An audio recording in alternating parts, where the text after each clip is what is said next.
In this section, a brief introduction of the evolution of monetary policy in India is given. We can divide the evolution of monetary policy in India into the following seven phases in accordance with the different policy changes in monetary policy approaches. The initial phase begins from 1935 to 1949, that is soon after the introduction of RBI. The first phase or the initial phase is 1935 to 1949. During this period, Indian economy faced the problems of inflation, and the inflation was at a higher rate. And during this period, the focus or the instruments used for controlling the inflationary situations were open market operation, bank rate, and cash reserve ratios.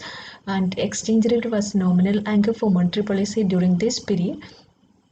And in addition to this, Reserve Bank of India used selective controls and moral suasion to control the inflationary situations to reduce the credit creation process. The government also used price control as a strategy for reducing the inflationary situations in India. That is, during this phase, the controlling of inflation was one of the important target of monetary policy in India. Almost all the tools were used for controlling the inflationary situation in India during this period. And the second period or second phase is 1949 to 1969, that is up to the nationalization of bank. And during this period, the monetary policy was in tune with the 5-year plans. India adopted a 5-year plan or strategy of a socialistic pattern of society with self-reliance, and adopted 5-year plans for as a growth strategy after independence. And the monetary policy framework was also in tune with this socialistic pattern or in accordance with the 5-year plan policy and programs. During this period, majority of the policy instruments were not that market operations and statutory liquidity ratio, etc. during this period for controlling the inflation. And inflation remained moderate in the post-independence period, but emerged as a concern during 1964 to 1968. And third phase is 1969. That is, in the first phase the inflation was high, but during this period we controlled the inflation. But in the later stage it started in 1964-68, and during this period also we used majority of the instruments as a tool for controlling the inflation. And the third phase is 1969 to 1985, that is from the nationalization to 1985 period, or before the liberalization.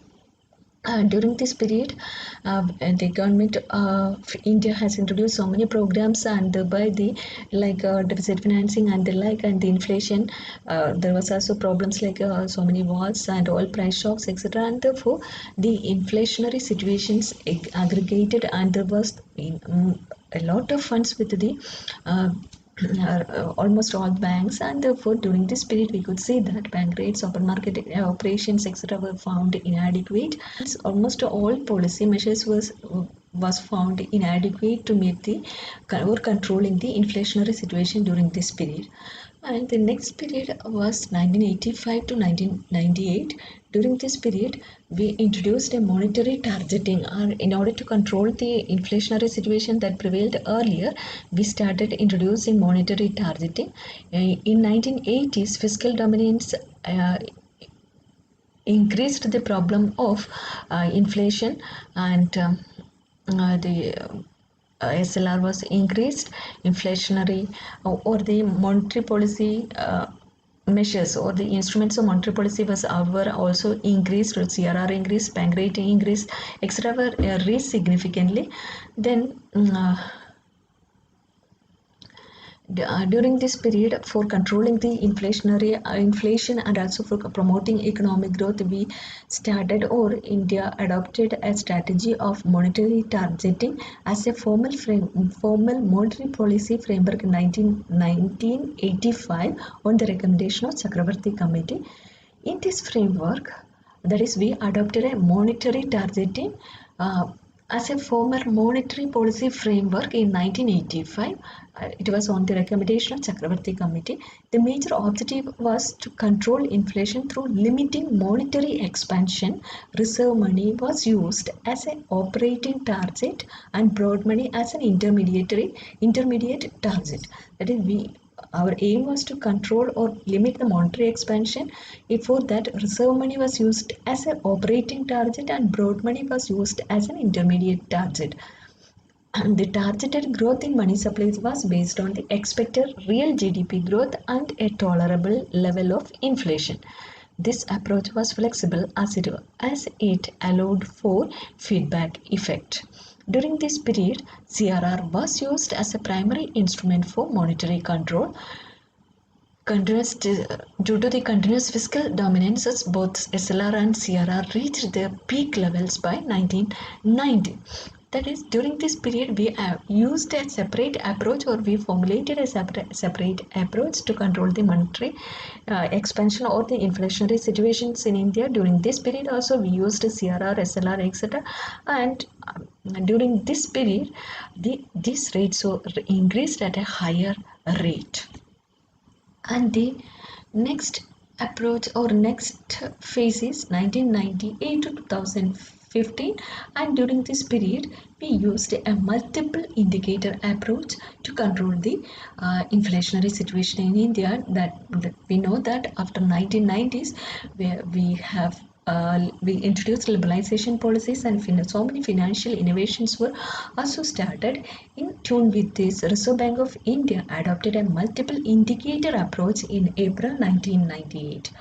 Under this approach, besides monetary aggregates, a number of forward-looking indicators such as credit, output, inflation, trade, capital flow, exchange rate, returns in different markets, fiscal performance constituted the basis for information set used for monetary policy formulation. That is, in addition to the monetary aggregate, so many other factors were also taken into account for framing the monetary policy. The enactment of Fiscal Responsibility and Budget Management (FRBM) Act in 2003, by introducing fiscal discipline, provided flexibility to monetary policy. That is, in 2003 we introduced the FRBM, created a platform for flexibility in monetary policy. Increased monetary orientation of domestic economy and deregulation of interest rate introduced since the early 90s also enabled a shift from direct to indirect instruments of monetary policy. Accordingly, short-term interest rate became an instrument to signal monetary policy stances of RBI. That is, the rate of interest was used as an important instrument for controlling or as a signal of monetary. Fifth phase, that is 1998 to 2013, that is, we introduced a multiple indicator approach. We introduced so many other measures also to control the inflationary situations in India, or as a solution to the or for controlling the inflationary situation in India. Phases 2013 to 2016. This period is termed as preconditions set for inflation. 2016, the RBI has set a platform or preconditions for inflation targeting, and in its expert committee was set up by RBI to revise and strengthen the monetary policy framework, and also to suggest ways to make it more transparent and predictable. The committee reviewed a multiple indicator approach and recommended that inflation should be the nominal anchor for monetary policy framework in India. And the Reserve Bank of India imposed on itself a path to bring down the inflation in a sequential manner, from a peak level of 11.5% in November 2013 to 8% in 2015, and 6% by 2016, and 5% by 2016-17. Here we started targeting inflation, that is to reduce inflation in a systematic. 2013, our inflation rate was nearly 11.5, and it was decided to bring down to 8% by 2015, 6% to 2016, and 5% to 2016-17. That was a target, or it is the inflation targeting procedure that we have introduced during this period. Then from 2016 onwards, we started or we used another strategy. It is known as flexible inflation strategy or flexible inflation targeting. And during this period, a monetary policy framework agreement was signed between Government of India and Reserve Bank of India on February 20, 2015, and inflation targeting FIT was formally adopted with the amendment of the RBI Act in May 2016. The role of RBI in the area of monetary policy has been restated in the amended act as follows. Here, during this period, the Reserve Bank of India started a flexible inflation targeting FIT, and it was introduced through an amendment of RBI Act in May 2016. And in the amendment, it was stated that the primary objective of monetary policy is to maintain price stability while keeping in mind the objective of growth. That is, the primary objective of the monetary policy in India should be the price stability, and this price stability is to add, or the objective is to enhance the growth.